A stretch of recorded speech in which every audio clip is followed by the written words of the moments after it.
THI education channel को subscribe करें, like share comment और हाँ बेल आइकॉन को दबाना न भूलें ताकि हमारे सभी वीडियो की जानकारी सबसे पहले आपको मिलती रहे।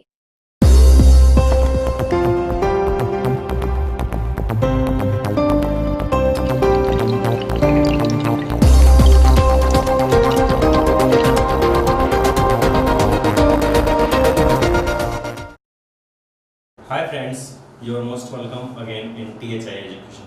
मैं निमेश जायसवाल आपको साइंस पढ़ाऊंगा। जैसा कि हम लोगों ने अपने पिछले वीडियो में देखा कि मिरर कितने टाइप के होते हैं। हमें प्लेन मिरर जाना, हमने स्फेरिकल मिरर भी जाना, स्फेरिकल मिरर के प्रकार जाने। आज हमें उसके कुछ स्पेशल पॉइंट्स को इंडिकेट करना है। एक्चुअली स्फेरिकल मिरर में कौन कौन सी चीज़ें होती हैं। So we will have to study one by one. See please. We got that this is spherical mirror.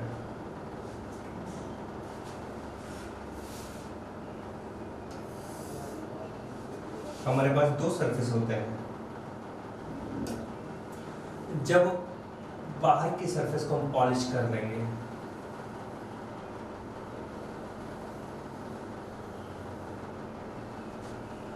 और अंदर की सरफेस से रिफ्लेक्शन होगा, दूसरी तरफ हम अंदर की सरफेस को पॉलिश कर रहे हैं।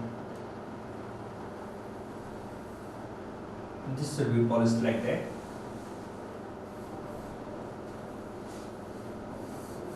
इसको हमने पॉलिश कर लिया।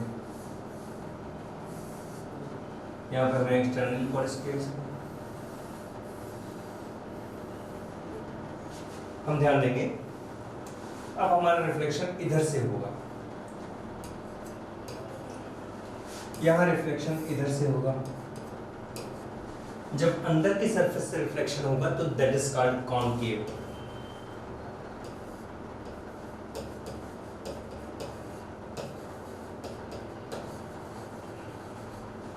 On the other hand when the surface, ये बाहर से रिफ्लेक्शन हो रहा है, so we will say convex.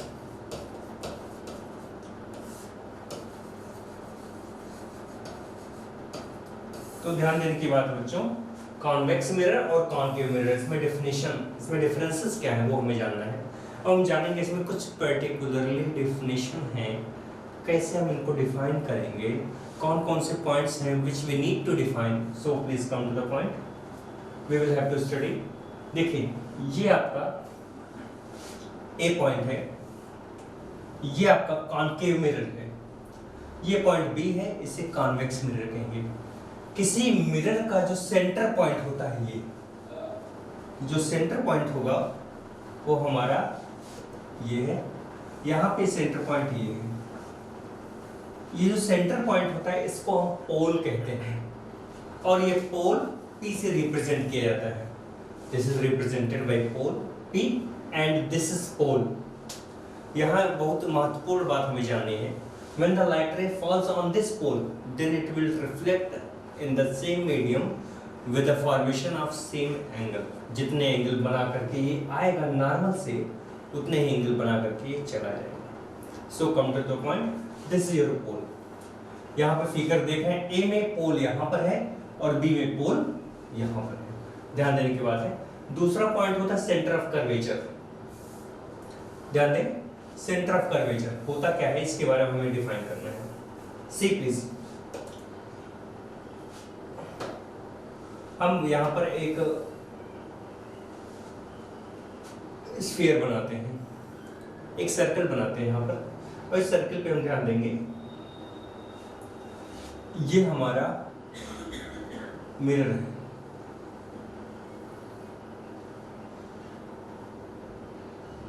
ये हमारा मिरर है, यहाँ पर हमने पोल देखा।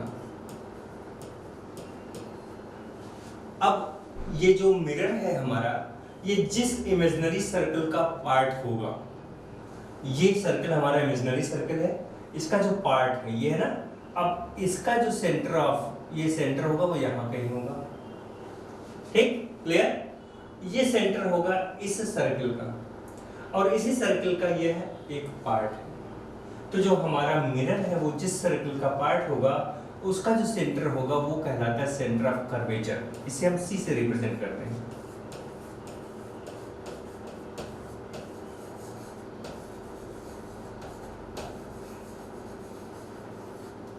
ये है हमारा सेंटर ऑफ कर्वेचर। ध्यान देने की बात है, ये सेंटर ऑफ कर्वेचर और इसके बीच की जो डिस्टेंस होगी ये r से रिप्रेजेंट की जाती है। इसको हम कहते हैं radius of curvature.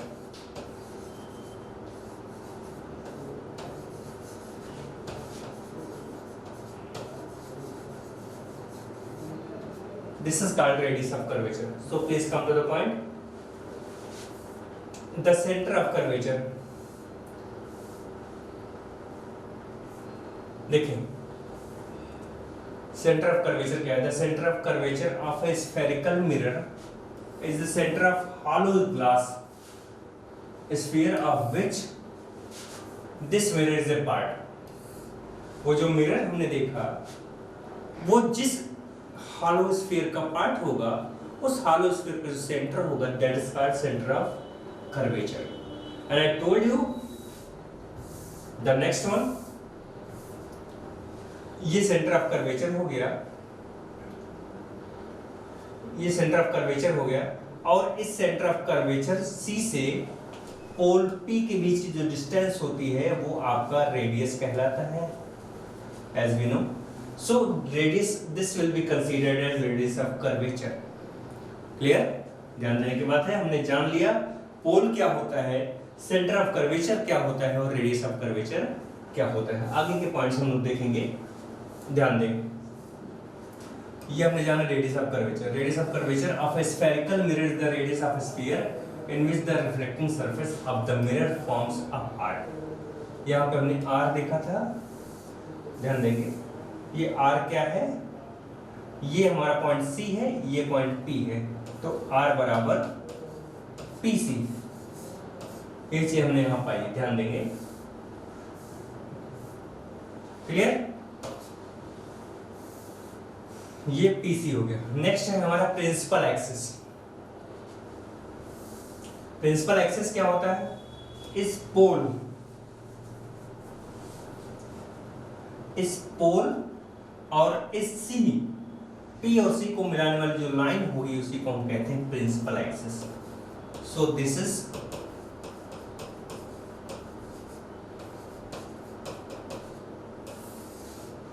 The line join from P to C, the line which joins C and P is called principal axis। तो हमने जान लिया प्रिंसिपल एक्सिस क्या होता है। ध्यान दें, the line joining pole P and center of curvature C of the mirror and extended on the either side is called the principal axis of the mirror। Clear? हमने जाना ये हमारा मिरर है, ये P है और ये हमारा C है। इसको मिलाने वाले लाइन चाहे हम इधर बढ़ा लें चाहे इधर बढ़ा लें, that is called principal axis। Clear? Now come to the next point, that is aperture। The diameter of the spherical mirror is called the aperture। अब हमने देखा ये हमारा spherical mirror है, इसका जो डायमीटर होगा ये जो डायमीटर कहलाता है यही हमारा अपर्चर है। इसको हम कहते हैं अपर्चर। सी ये देखिए, ये जो लाइन आ रही है, क्लियर, ये जो लाइन है इसी को हम कहते हैं अपर्चर। इसका अपर्चर ये है और इसका अपर्चर ये है। तो ये दो बातें हम ध्यान देंगे। क्लियर? नेक्स्ट पॉइंट है हमारा प्रिंसिपल फोकस। प्रिंसिपल फोकस क्या होता है? Principal focus of a spherical mirror, principal focus of a spherical mirror is the point on its principal axis where the light ray traveling parallel to principal axis actually meet। Come to the point, what they are telling you, see,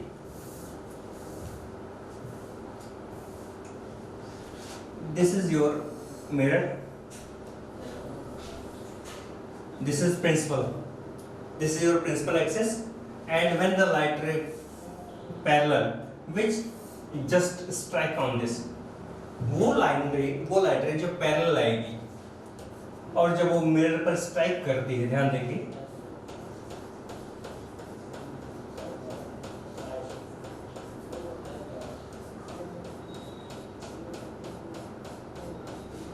वो light रे जो mirror पर strike करती है और strike करने के बाद वो प्रिंसिपल एक्सिस को जिस पॉइंट पे कट करती है वो आपका फोकस कहलाता है। इसी को हम प्रिंसिपल फोकस कहते हैं, principal focus.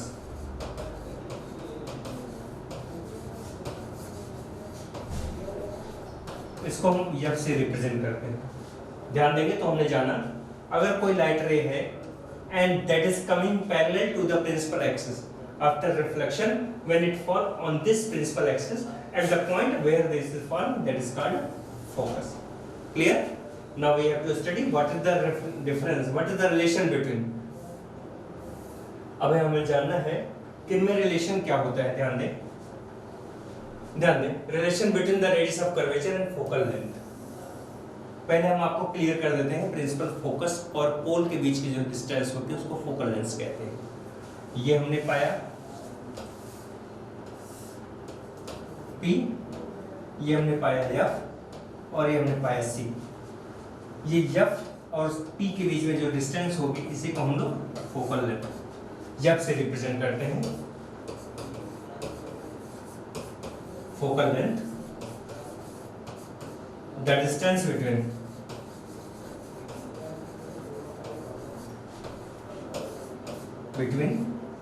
P and C and F और P के बीच की डिस्टेंस होगी ये हमारा फोकल लेंथ कहलाता है। ये डिस्टेंस फोकल लेंथ कहलाता है। अब इसमें रिलेशन क्या होता है? What is the relation between F and this is F and R, radius of curvature और फोकल लेंथ में डिस्टेंस, इनमें क्या रिलेशन होता है? We have to study. See, हम जानते हैं the principal focus F of the mirror exactly midway between the pole and the centre of curvature. जो F होता है वो P और C के जस्ट बीच में होता है, मीन्स वो just half of radius of curvature. इस बात को ध्यान देंगे कि रेडियस ऑफ कर्वेचर का हाफ फोकल लेंथ कहलाता है। So please come to the point. With the help of this definition we came to know that R is equal to 2F, radius of curvature, the length of radius of curvature is 2 into length of focal length. So R equal to 2F, या हम कह सकते हैं कि F equal to R by 2। यहाँ से हमारा relation है R equal to 2F। अक्सर आपसे क्वेश्चन पूछा जाता है कि the focal length of an object is given, the focal length of a spherical mirror is given, find out the radius of curvature, or the radius of curvature of a spherical mirror is given, find out the focal length. On the basis of this query, we had to solve first question that is given there, the radius of curvature of a concave mirror। किसी concave mirror का radius of curvature 40 centimetre है। Find out the length of the focal length of the given concave mirror. इसका focal length क्या होगा? जैसा कि हमने जाना है the relation between R and 2F, that is R equal to 2F। So come to the point. R you have given R 40 centimeter and you need to find the focal length of the spherical mirror। So please how? And we know that the focal length is equal to R by 2। R हमारा 40 centimetre है and we have to divide with 2 and we will get 20 centimeters। So 20 centimeter is your focal length। इस video में हमने इतना पढ़ा। आगे की video में हमको जानना है कि कैसे स्फेरिकल मिरर से इमेज के फॉर्मेशन होते हैं। What are the rule of image formation? We have to study in the next video. Thank you very much.